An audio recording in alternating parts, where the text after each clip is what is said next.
dropping one spot after a bad loss to LSU. CFP committee chair Gary Barta said that the selection committee noticed that Kyle Pitts, their tight end, was not in the lineup. They couldn't drop them below Georgia, he said, because of the head-to-head result. At the end of the day, the eye test put them ahead of undefeated Cincinnati, which is now sitting behind 3 two-loss teams. So while the door essentially closed on the Bearcats, they kept it slightly open for the Gators. But I know I would not pick Florida to beat Alabama, and I don't think anybody else would on this panel either. That's fine. But again, I hear you, and that's true. But you never know what's going to happen in these games. That's why they play them. And so, Paul, let me come to you.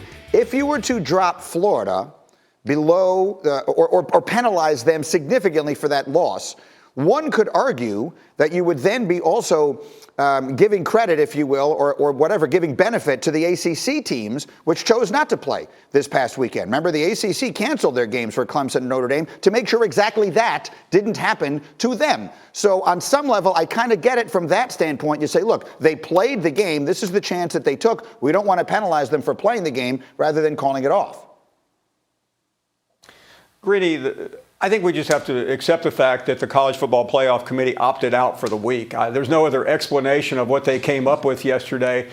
I think they looked at all the intangibles and decided, you know what, we don't think Florida is a bad football team. They probably should have won the game. They had a stupid penalty at the end. They lost on a 57-yard field goal. So they just disregarded it in spite of the fact that LSU has been a very bad football team this year. And they're the defending national champion, but they're struggling to get to 500. So there's no explanation for that. I think what they're really hung up on is putting Florida ahead of Georgia, which makes no difference whatsoever, even though they have a head-to-head, and keeping them behind Texas A&M. But Texas A&M was the slight winner of a very bad Tuesday reveal. How about you, Desmond? What did you take away, the number one thing you took away from the rankings last night? I love the way Paul just phrased it, that they checked out. I mean, I think that's the best explanation because everyone wanted to see how far Florida would drop. And I don't care about the ACC didn't play. Listen, you played. You didn't complain about it before you were playing. You didn't say, hey, why do we have to play LSU? You know why?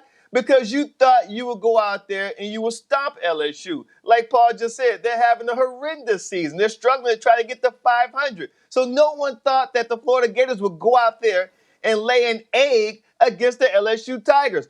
You put yourself in that position by not having the discipline during that game to finish it. So it's not about, well, this conference only played 6 games and this conference didn't play last week. That has absolutely nothing to do with nothing when you can control your own destiny. So I don't even like hearing those arguments, Greeny. Florida had an opportunity to go out there and handle their business. They didn't handle it. Everyone wanted to see, okay, how far would they drop now? And they only dropped them down one spot, which is insane to me. So I think Paul said it best. They simply checked out this week.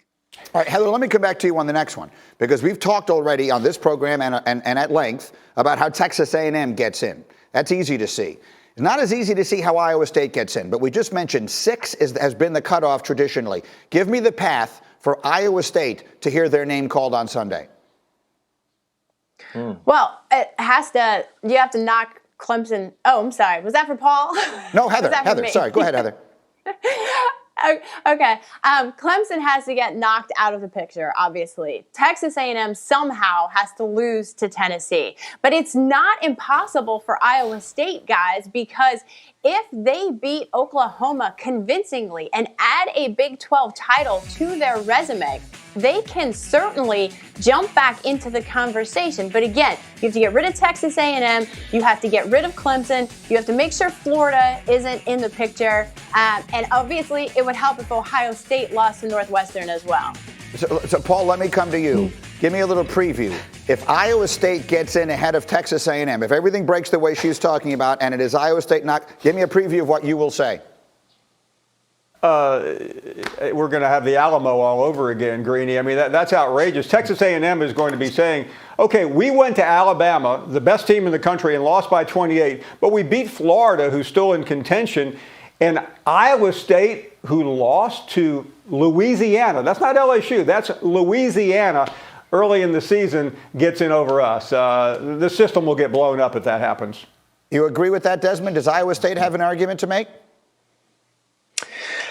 Yeah, but I think that Paul hit it on the head when he talked about Louisiana. And Louisiana's a good team. Actually, they're a great team. They're about to play in the championship game against Coastal Carolina. If they win that, I think that helps Iowa State's argument that they lost a team who's not in the Power Five, but still a pretty good team. So, but yeah, I agree. It's going to be chaotic if that happens. And Iowa State probably be left out in the cold still because of Louisiana loss.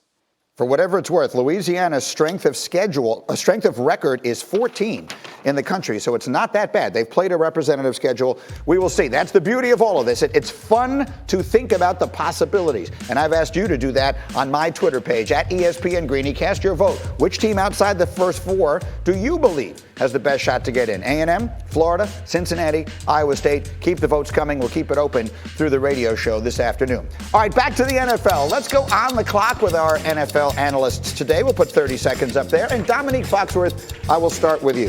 If I told you one team this season is going to make the Super Bowl on the strength of its defense, which team would you take? 30 seconds, go.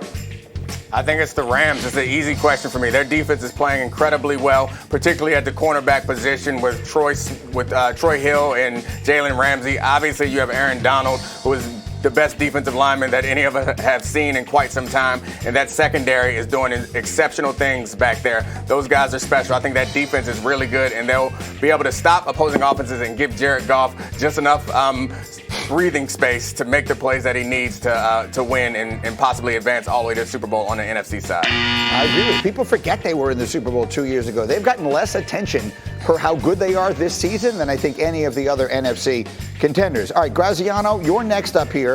The question for you is, what was your number one takeaway from what we are all calling the game of the season on Monday night? 30 seconds, go. Green, it was the emotion of it. And look, I think this is going to sound corny, but since the summer, we've been hearing a lot of, is this a good idea to play? Why are they playing during a pandemic? It's been exhausting for the league, for the teams, for the players, for those of us who cover it, quite frankly, to work through all of the issues associated with this season. But I think on Monday night, we got an idea of why it actually may be worth it, right? They're doing this for our entertainment. It was incredibly entertaining. They're doing this so they can feel normal, and they felt as elated as they normally would after a big game. I think the league is pulling this off, and I think it's been a good thing. That is well said. I would have given you a minute for that if I'd known that was going to be your answer. All right, finally, D. Wood. No one loves the hoops like Damian Woody. So here's the question for you. How many championships is Giannis going to win in Milwaukee? 30 seconds, go. Greeny, I'm going to go with 0, and it has nothing to do with Giannis's game, and he's a fantastic player. But it has more to do with the fact that in the age of titles for players to cement their legacy, Giannis is not the type of guy that wants to build a super team around him. He's not the type of guy to recruit other players to try to come and just have this one big team. And I think that's going to be his main downfall as to why he won't win a championship. We're seeing it with James Harden wanting to move to the Brooklyn Nets or the Philadelphia 76ers. That's not Giannis. That's not who he is.